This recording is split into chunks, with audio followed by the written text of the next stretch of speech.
네, 오늘의 사건 큐브 시작하겠습니다. 큐브 속 사건 첫 번째 큐브 만나보시죠. 네, 어디서라는 키워드를 저희가 잡아왔습니다. 집단 암 환자가 발생한 익산의 장전마을 기억하고 계실 텐데요. 암 발병 진원지가 인근 비료 공정의 유해 물질 때문인 것으로 밝혀지면서 주민들의 분노가 커지고 있습니다. 두 분의 전문가와 오늘 함께하겠습니다. 도진기 변호사 그리고 허금탁 변호사와 함께하겠습니다. 두 분 어서 오십시오. 안녕하세요. 예, 안녕하세요. 이 사건은 꽤 많은 분들이 기억하실 겁니다. 근데 주민이 거의 100명도 채 되지 않는 시골 마을에서 암 환자가 22명이나 나왔다.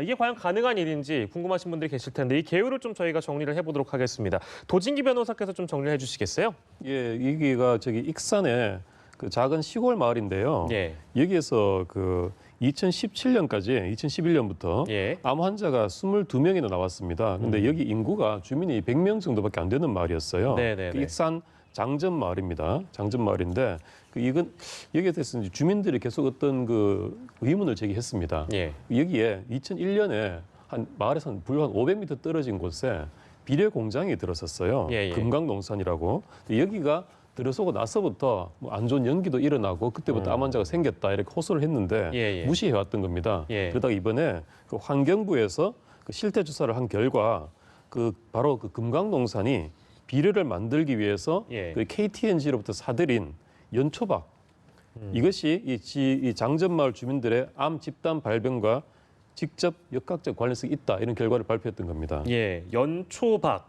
담뱃잎 찌꺼기로 이렇게 알려져 있는데 이게 바로 암 발병의 원인이 됐다라고 이제 환경부가 최종 발표하게 된 것인데, 근데 이번 이 사태가 환경 오염 피해로 피해를 입은 어떤 피해자들의 목소리를 인정한 첫 번째 사례라고 해서 그만큼 좀 의미가 커 보입니다, 허 변호사님. 네.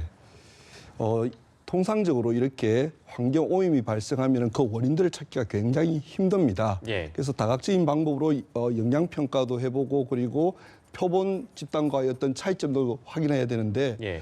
이게 과연 일반인의 특히 그 시골 마을 분들이 예. 그 많은 비용과 그리고 지식도 없을 뿐더러 비용과 네네. 시간을 들여서 한다는 것은 굉장히 현실적으로 어려운 일입니다. 예. 그런데 이번에 환경부 그리고 민관합동조사협의회에서 이런 절차들을 국민과 함께 예. 해서 처음으로 이런 역학적인 문제가 있다는 것을 확인한 예. 그런 사례라고 밝혔습니다. 예. 이거 조사 결과를 보니까 이 비료 공장이요. 퇴비로만 사용해야 되는 이 연초박을 불법으로 유기질 비료로 만들었다? 예, 이런 그렇죠. 사실이 좀 전달이 되고 있는데 결국 이거는 이제 뭐 돈을 좀 아끼겠다 뭐 이런 측면이 있었던 겁니까? 어떻게 봐야 될까요? 기본적으로 돈을 더 벌겠다는 거였죠. 돈 좀 벌겠다. 예, 퇴비보다 이 유기질 비료가 훨씬 비싸니까요. 네네네. 이 비싼 비료를 만들어서 돈을 더 벌겠다는 건데 그 과정에서 이 KTNG로부터 구입한 담배잎 찌꺼기 연초박을 건조시키면서 태웁니다. 가열을 해서 예. 그 과정에서 이 연기가 났는데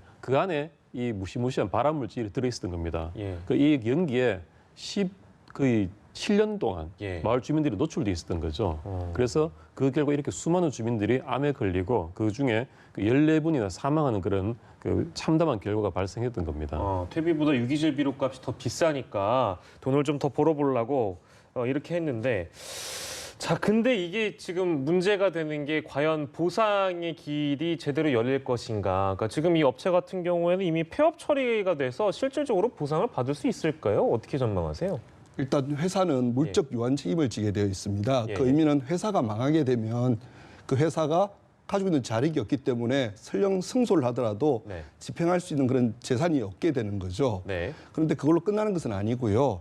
만약에 이것은 이제 고의에 가까운 일들이란 말입니다. 그러니까 네네네. 어떻게 보면 대표이사나 그 임원진의 어떤 허락이 없었으면 이렇게 불법적인 방법으로 그러니까 이 담배잎 찌꺼기를 예, 이렇게 예. 건조했을 일은 만무하지 않겠습니까? 예. 따라서 이런 경우에 상법상에 대표이사가 어떤 직무행위를 함으로써 예. 타인에게 손해를 입힌 경우에는 그 대표이사도 제3자에게 연대해서 손해배상을 해주게 되어 있고요. 예. 혹시 또 작은 기업들 같은 경우에는 대표이사로는 나오지 않지만 주변에 왜 뭐 회장님이라고 직함을 파고 다닌다든지 사장 이렇게 하고 예, 다니는 예. 경우가 있는데 예. 이런 사람들의 어떤 지시에 의했다면 이 사람도 개인적으로 책임을 질 수가 있습니다.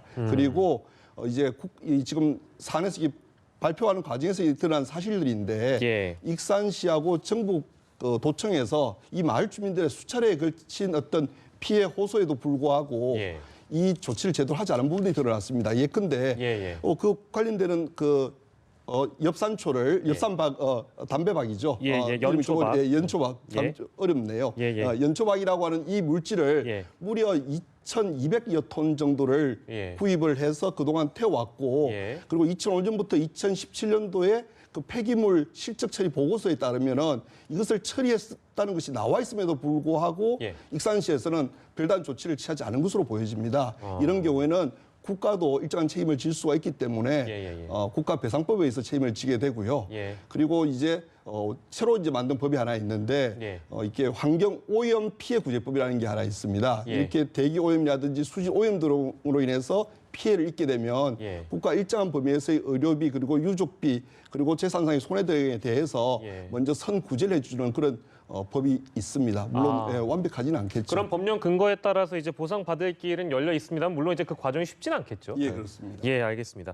앞서서 허금탁 변호사께서 이제 이 보상과 관련된 부분에 대해서 언급을 해주시면서 당시 이제 1차 지도 감독 기관인 익산시 또 전북도 이 관리 소홀 문제가 있었고 여러 가지 측면에서 일단은 보상받을 길이 좀 열려 있다라고 말씀을 해주셨는데 그 과정이나 이런 것들이 조금 쉽지는 않아 보인다는 전망도 있었어요. 도진기 변호사께서는 어떻게 전망을 하시는지요? 일단 이 경우에는 그 피해를 입은 주민들이 집단 소송을 하는 게 우선일 것 같습니다. 예. 그 집단 소송이랑 이런 경우 이런 사안처럼 이렇게 피해가 굉장히 여러 명일 경우에 또 피해가 균일한 경우에 이렇게 여럿이 모여서 하는 그런 소송인데요.